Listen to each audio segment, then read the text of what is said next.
Bueno, vengo de ICOM. Mi nombre es Javier Casado. Vengo de la oficina de Madrid de ICOM, donde soy el BIM Manager.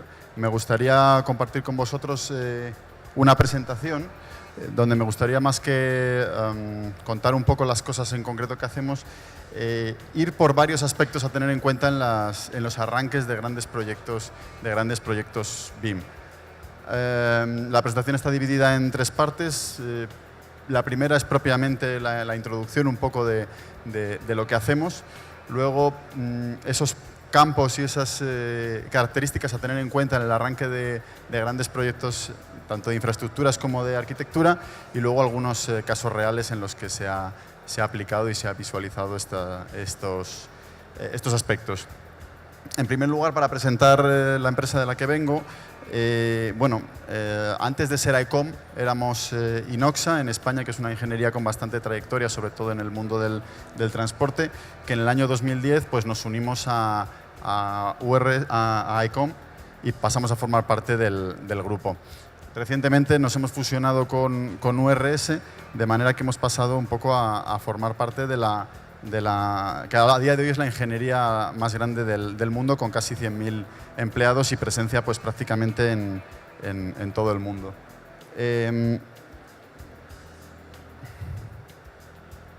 Bien, nosotros nos dedicamos a todos los aspectos que tengan que ver con la ingeniería y con la construcción, aunque en España estamos centrados pues, sobre todo en arquitectura y ingeniería del transporte. También hay aspectos de medio ambiente y algo de servicios de construcción. Me gustaría resaltar que en los últimos años, pues debido un poco a la menor actividad del sector en España, pues nos ha dado la oportunidad de trabajar para otros países, para otras geografías, trabajando en proyectos de muy diversa índole, relacionados con arquitectura, con transporte, con ingeniería en general. A la hora de hacer la implantación en España, porque aunque seamos una empresa global, al final cada equipo debe tener su propia implantación, pues hemos basado en los clásicos procesos, personas y herramientas, sin olvidar ninguno de ellos, porque todos ellos son fundamentales. Esta implantación se soporta en tres aspectos. Uno es considerar la implantación de BIM como una solución integrada, no solamente como la decisión de una disciplina o de una parte de la empresa. Involucrar al equipo, tanto al que se incorpora nuevo con grandes capacidades como al que ya existe, que debe adecuar sus conocimientos y formar parte de esta nueva metodología de trabajo. Y, sobre todo, no tener miedo a fallar. En esto tenemos muchísimo por inventar y no hay que tener miedo a fallar y no debemos descuidar esa parte del I+D que tiene todo este proceso de implantación. El resultado es esa práctica integrada que pretende ofrecer servicios BIM en todos los campos, no solo en una determinada disciplina.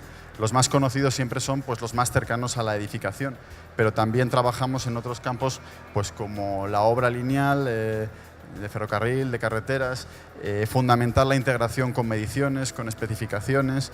Fundamental la investigación, el desarrollo de scripts, incluso algunos tanteos en geotecnia. De las mejoras que hemos percibido a la hora de implantar esta metodología, pues queremos destacar el tema de 5D, el tema de estimación y extracción de costes. La ventaja fundamental es que nos permite, por supuesto, ahorrar mucho tiempo en esa extracción de mediciones, pero sobre todo de cara al día a día nos obliga a ser mucho más rigurosos en el modelado y en la metodología BIM, dado que queremos que el modelo sirva para obtener unas mediciones fiables. Los primeros pasos de implantación, pues como todo, lo normal es que arranquen con proyectos sencillos, con anteproyectos, donde se pueda hacer precisamente esas pruebas de implantación. En nuestro caso, pues traigo dos ejemplos, que son dos proyectos de oficinas. Quería usar el puntero, pero no sé muy bien cómo va. Entonces, bueno, en cualquier caso, son dos edificios de oficinas, uno para BP y otro para para Siemens en la India, donde a pesar de ser una extensión relativamente pequeña y un nivel de detalle no muy alto, pues ya tiene uno la oportunidad de sacar el máximo partido a esa integración, vamos a decir, en principio tridimensional, y a ahorrar bastante tiempo en la generación, sobre todo de material gráfico. En cualquier caso, tarde o temprano llegó el momento hace ya varios años en que aparece un cliente que dice que quiere BIM y además sabe de lo que está hablando. Es entonces cuando tenemos que empezar a tener en cuenta algunos aspectos importantes en ese arranque, en esa configuración de los proyectos para evitar problemas posteriores. Obviamente son muchas las cosas a tener en cuenta. En esta presentación iré por unos pocos puntos que me han parecido interesante compartir. En primer lugar, ¿por dónde empezamos? La documentación contractual. La documentación contractual a veces es la gran olvidada en estos temas de BIM, donde la visualización y el 3D tiene tanto peso. Si no somos capaces de estudiar desde el principio la documentación contractual con la que contamos, pues vamos a tener luego serios problemas. Hay que estudiar muy cuidadosamente pliegos, apéndices, etcétera. En ese sentido nos estamos encontrando casos para todos los gustos. Principalmente requerimientos poco claros o incompletos. Este es un ejemplo donde dentro de un pliego de varias páginas, casi 100 páginas, toda la información para definir el requisito BIM se limitaba a esta frase que, como podréis imaginar, no es suficiente y además es un riesgo para el proyecto. Es decir, el nivel de definición del modelo debe ser suficiente para asegurar un alto nivel de calidad, pues a muchos nos echa a temblar porque nadie sabe qué significa eso. También nos encontramos listas de deseos. Obviamente la potencialidad de BIM es muy grande, pero debe ajustarse a los usos y a los objetivos del modelo y del proyecto. Pedir todas las capacidades BIM en proyectos pequeños y en proyectos con poco presupuesto, lo que hace es probablemente abocarlos al fracaso. También nos encontramos que según se van complejizando los proyectos y va apareciendo equipos más grandes y de mayores presupuestos, pues el wording de los contratos se empieza a volver completamente retorcido. Este es un ejemplo, es muy largo de leer, pero al final la traducción al español es esto todavía más insufrible, que pretendía precisamente tratar de aclarar en el contrato la carga de trabajo, la carga de detalle y de desarrollo que debía tener el modelo en el lot 350 cuando se empezasen a recibir shop drawings. Bueno, es un caso de estudio que merecería una sesión específica. También nos encontramos, ya casi una práctica habitual, reflejar la prioridad de la información. Hay que tener mucho cuidado cuando en algunos pliegos ya el modelo tiene prioridad sobre otro tipo de información como los planos. Eso es fundamental porque lo que implica es que el modelo es un entregable más y el modelo supone una responsabilidad para el equipo de diseño que lo genera. Bien, vista la documentación contractual, el siguiente paso es establecer un procedimiento. Un proceso, como se ha mencionado ya hoy varias veces. En nuestro caso, nuestro procedimiento de referencia pues es estándar inglés. Hay muchos, el consejo siempre es quedarse con uno porque evitaremos inventar la rueda cada vez que tengamos que arrancar un proyecto nuevo. En PAS 1192, pues bueno, no es un sistema perfecto, quizás es demasiado burocrático en algunos aspectos, pero nos permite tener un camino y una hoja de ruta para el arranque de nuestros proyectos. Nos ayuda a entender los documentos BIM que debe tener un proyecto y nos ayuda también a nombrarlos y a usarlos propiamente, de una manera propia, porque muchas veces se confunden terminologías que vamos mezclando de lo que vamos oyendo de uno y otro lado. En PAS C92 pues nos encontramos una separación clara del alcance de cada documento. Explica que debe ser un BIM Execution Plan y la diferencia con un Pre-BIM Execution Plan, por ejemplo. La claridad sobre la ubicación y secuencia de los documentos nos ayuda a nombrarlos adecuadamente, como decía, y establece sobre todo, que es con lo que yo me quedo para resumir en esta presentación, dos momentos, el momento precontractual y el momento postcontractual. De todos estos documentos, que obviamente también darían para una sesión específica, me quedo con Employers Information Requirement. Es, desde mi punto de vista, el documento más importante para poder establecer claramente el objetivo y el alcance del modelo y, por tanto, poder hacer ofertas adecuadas y realistas. Por desgracia, lo que nos encontramos es que muchas veces este documento no existe o es muy incompleto. Bien, visto el procedimiento de referencia, es muy importante controlar también la capacidad real de los equipos, sobre todo cuando trabajamos con equipos de otras empresas, con equipos de otros países. Hay que asegurar un poco con quién nos estamos montando en el barco, porque a lo mejor podemos tener alguna sorpresa. En ese sentido, el estándar inglés establece una serie de access form, de formularios, bueno, la mejor opción siempre, más allá de formularios, es ir al equipo en cuestión, ver cómo trabaja, ver los medios que tiene y realmente saber si uno se puede sentir confortable trabajando con ellos. Y a la hora también de asegurar la calidad de trabajo BIM de los equipos, es fundamental recordar que no todo se resuelve con Navisworks, por poner un ejemplo, porque muchas veces, si dejamos en manos de una revisión de colisiones nuestra calidad del diseño, pues nos podrán pasar cosas como las que se muestran en pantalla, que es algo que en teoría sería un modelo cero clases, pero que genera una construcción totalmente imposible de una serie de tuberías que atraviesan un muro y desintegran prácticamente el dintel de una puerta. Bien, el siguiente punto a tener en cuenta es el Common Data Environment. Es un entorno común de trabajo, ya se ha mencionado en alguna de las presentaciones, y de nuevo nos encontramos que no se toma suficientemente en serio cuando los proyectos son de una escala importante. Esto es un ejemplo real donde, bueno, se podría discutir alguno de los nombres de las carpetas, pero sobre todo me quedo con la anécdota de la carpeta Important. Obviamente no hay un Information Manager detrás del equipo que ha generado esta estructura de carpetas, y eso puede traer consecuencias nefastas para el desarrollo del proyecto. En nuestro caso, el procedimiento de referencia, de nuevo, es la British Standard BS 1192, donde la principal aportación que nos encontramos es la diferenciación entre el Work in Progress, los documentos compartidos, los documentos publicados y los documentos archivados.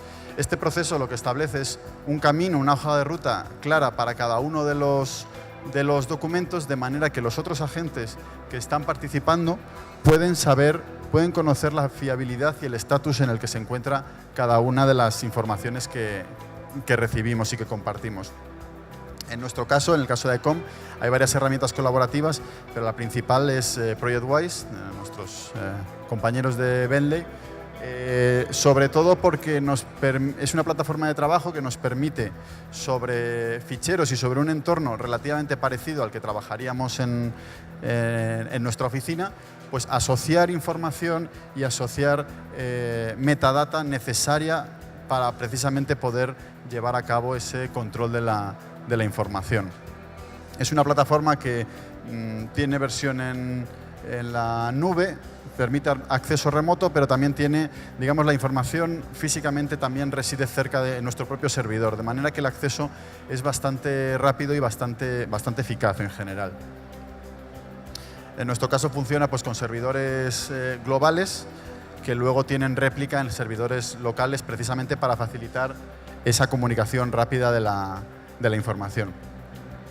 Por último, de todos esos puntos que estamos mencionando para este arranque de proyectos, me gustaría mencionar la coordinación 3D y la revisión del diseño, que es fundamental desde mi punto de vista para trabajo en proyectos grandes y complejos. El software es fundamental, hay muchas opciones para revisar la coordinación y el desarrollo del diseño, pero debemos tener bien claro y establecer desde el principio la diferencia entre coordinación 3D y revisión del diseño, aunque se use el mismo software. 3D es revisión de colisiones, es un ejercicio empírico. Hay colisión, no hay colisión, es aceptable, no es aceptable, etc. Sin embargo, la revisión del diseño es una labor más compleja que implica que los modelos son utilizados precisamente para mostrar, sin necesidad de que haya una colisión, problemas que pueda haber en el diseño. En nuestro caso tenemos una serie de procedimientos establecidos que van desde el nivel más bajo de proceso, el nivel más sencillo, que sería una coordinación en 2 dimensiones con un solo equipo de diseño, donde se establece una serie de documentos que van depositándose en cada una de esas etapas de la coordinación y que de nuevo tienen un estatus de work in progress, de compartido o de publicado. Este sería el ejemplo contrario, que es el esquema que traigo es precisamente una revisión tridimensional de un proyecto en el que trabajan varias disciplinas y además varias compañías. Por eso, en la zona, aparte de la zona inferior, que es donde se archivan los documentos, existe un input de otras compañías y luego además, aparte de la fila de la disciplina, que es la que produce en origen la documentación, existen otros niveles de revisión, pues los design leads, el design lead general, el BIM manager, etc. Traigo ahora tres casos concretos, 3 ejemplos, donde un poco se puede ver algunas de estas situaciones. El primero es un proyecto de metro en el que estamos trabajando en Oriente Medio, donde ya nos hemos encontrado un anejo específico de BIM y unos requerimientos bastante claros desde el principio, al menos los objetivos. La metodología daría lugar a una conversación mucho más detallada y más compleja. Como mencionaba antes, este es un ejemplo en el que el modelo es entregable y además presupone responsabilidad al diseñador que lo genera. Coordinador BIM debe estar identificado en cada uno de los paquetes de diseño y además es responsable de la coherencia de la información contenida en ese modelo, pues sencillamente para que haya un responsable de ello, y una información no geométrica que debe estar desde el principio y que incluso ya estaba reflejada en el propio contrato. Es un proyecto complejo donde hay otros paquetes de diseño, donde hay otras tipologías, otras compañías, lo cual obligaba a un Common Data Environment desde el principio. Por supuesto, la detección de colisión es fundamental y además entregable junto con el resto de documentación como evidencia precisamente de esa coordinación. Y además exigía la vinculación entre las especificaciones, los modelos y las bill of quantities, los presupuestos. En este caso, el sistema que se utilizó es un sistema de omniclass de codificación, precisamente para poder controlar toda la información a la que nos enfrentábamos. Esa gestión de la información fue precisamente la parte más compleja y en la que probablemente hayamos tenido que dedicar más tiempo. Un uso que nos hemos encontrado en este proyecto, que no era esperado, era el tema de la realidad virtual. Al ser un proyecto en la zona de Oriente Medio, pues se puede decir que no hay aprobación sin visualización. Entonces, aparte de tener que generar, por supuesto, infografías y visualizaciones, pues en un momento dado nos pareció que era una buena oportunidad de mostrar al cliente cómo eran las estaciones, el edificio que se estaba diseñando mediante este tipo de sistemas, a pesar de que era algo inicialmente no previsto. Y fundamental para este proyecto el factor humano. El equipo es de más de 100 personas y la implicación en todas las disciplinas, en todos los niveles y en todos los profesionales que forman parte de ese equipo, pues ha sido fundamental. El segundo proyecto, a algunos os sonará la imagen, es un hotel de lujo en Azerbaiyán. La complejidad de este proyecto, aparte de la escala gigante que tiene, hay algunos datos, es que la obra estaba ya iniciada cuando se recibe el diseño. A la vez, el cliente quiere realizar optimizaciones. ¿Qué significa optimización en este caso? Cambiar la forma del edificio. Entonces, un reto así solo se puede afrontar pues con un sistema de trabajo tridimensional y una metodología BIM. Fue necesario generar de forma lo más urgente posible modelos de instalaciones y de estructuras, por lo menos a nivel principal, para precisamente chequear la viabilidad de esa obra y de ese hormigón que ya estaba fraguando en el momento en que estábamos progresando con el diseño. Eso permitió una seguridad y una fiabilidad del progreso del diseño que de otra manera no hubiéramos conseguido. Por eso, entre los logros de este proyecto, pues está la gestión compleja de un gran número de modelos. La tecnología tiene una limitación y hubo que segmentarlos. La gestión paramétrica de esos cambios y de esas optimizaciones que el cliente iba solicitando y que iban apareciendo a la vez que teníamos que seguir progresando y que la obra estaba en marcha. Y la coordinación en obra, que es la consecuencia última de ese esfuerzo. Esta es una pequeña visualización un poco que resume un poco los objetivos y los retos que tuvo este proyecto. Se menciona las secuencias de construcción para validar precisamente esa construcción que ya estaba en marcha, obtención de mediciones, coordinación con MEF fundamental y luego, pues como no podía faltar, la visualización. La manera de convencer al cliente de qué producto va a comprar. Por último, quería mencionar el proyecto del Stockholm Bypass, realizado por varias oficinas de ICOM.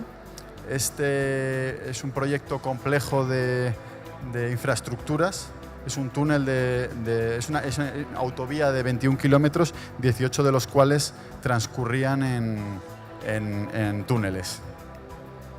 Era un proyecto muy complejo con 6 intercambiadores donde precisamente los modelos que se generaron ayudaban a entender y a coordinar la complejidad de ese diseño.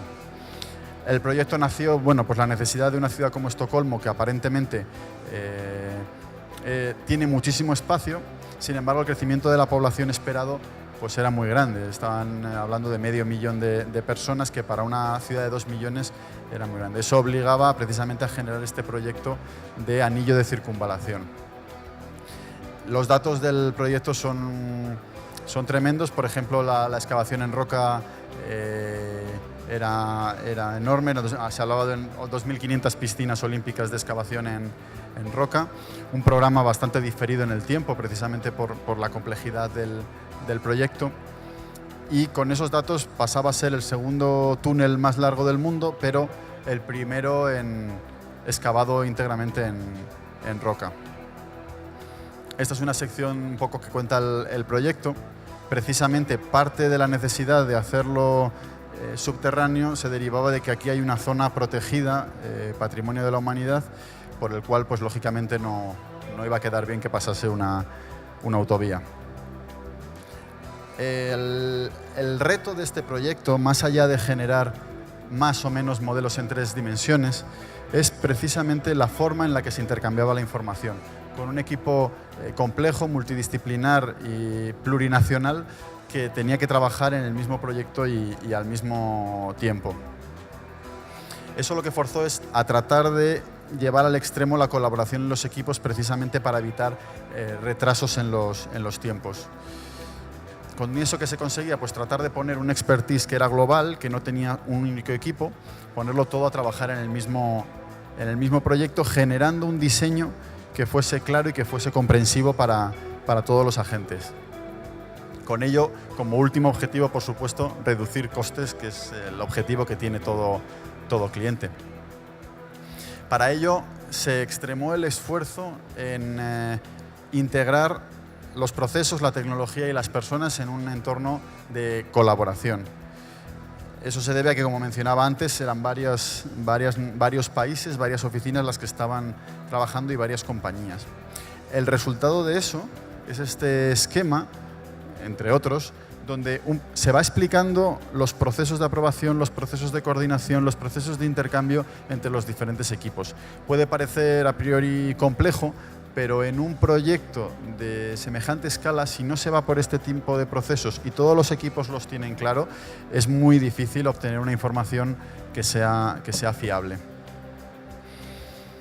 Ese proceso precisamente pasaba por la generación de modelos, por un lado de las disciplinas, y la integración con lo que son los surveys, los datos en el terreno. Eso se integraba en un modelo de coordinación que servía, por un lado, para obtener los layouts 2D, el resultado 2D del proyecto, y que se integraba como había mencionado antes, en ProjectWise. ¿Por qué se integraba en ProjectWise? Pues porque nos permitía que varios agentes, que varios intervinientes intercambiasen de forma bastante rápida y eficaz la información derivada del progreso de sus diseños. Y el cliente tenía acceso a las partes a las que debía tener, concretamente a las compartidas, para poder ir verificando ese progreso. También había una zona de exposición pública para que otros agentes pudieran participar y dar los inputs necesarios. ¿Eso qué supone? Supone que en ese entorno común de trabajo se integraban varias herramientas, no había que forzar a los equipos a trabajar sobre una herramienta en concreto, podían mantener su sistema de trabajo. Se añadía metadatos a los archivos que permitían que el mismo nombre de archivo fuese pasando por diferentes etapas del diseño. La consecuencia directa es un control documental. La integración del control documental en el entorno común de trabajo y en los documentos es clave para tener organizado un proyecto de esta envergadura. Aparte, se integraron procesos, como el que he mostrado antes, de revisión del diseño y revisión de calidad. Esos procesos de revisión de calidad, quedaba evidencia en la plataforma común de trabajo, en este caso ProjectWise. Resultado pues fueron modelos como los que se muestran aquí, que son mucho más amigables a la hora de compartir y a la hora de realizar una coordinación sobre ellos. Y se ve mucho más claramente precisamente el resultado de esa coordinación en un nudo y en unas ventilaciones que tenía el túnel. Bueno, entre los resultados, muy rápidamente, pues la opción de ir de valorar y analizar las opciones de diseño que tenía el proyecto. Por supuesto, la detección de colisiones, de nuevo fundamental. Aumentar el nivel de la calidad del resultado, que yo creo que es la consecuencia última de la metodología, o debe ser la consecuencia última del empleo de metodología BIM. Y permitir, entre otras cosas, el control y la gestión de los riesgos, generando una información que fuese útil y que fuese usable por el equipo de construcción. Este es un ejemplo de uno de los nudos, de los intercambiadores que se generaron. Queda claro un poco la complejidad de la infraestructura, en el cual pues explica de manera bastante eficiente una infraestructura principalmente enterrada que de otra manera sería muy difícil de entender. Bien, el cliente precisamente quedó muy satisfecho por esa parte y por esa integración y esa posibilidad de conseguir una coordinación y una colaboración extrema, como decían ellos, entre los equipos, encaminada al final a aumentar la productividad y a usar eficientemente la información que se iba generando. De hecho, este proceso hizo que el cliente empezase a aplicar BIM de forma obligatoria para todos sus proyectos desde 2015. Bien, por último mencionar que este proyecto además fue galardonado el año pasado por Bentley en la categoría de innovación en megaproyectos y bueno, pues fue una gran satisfacción para el equipo que lo ha realizado. Y ya para terminar, solamente quedarme con una conclusión, que es lo que yo creo que todos nos deberíamos llevar a la cabeza, y es que dediquemos el tiempo necesario para configurar adecuadamente el arranque de nuestros proyectos en BIM. Muchas gracias.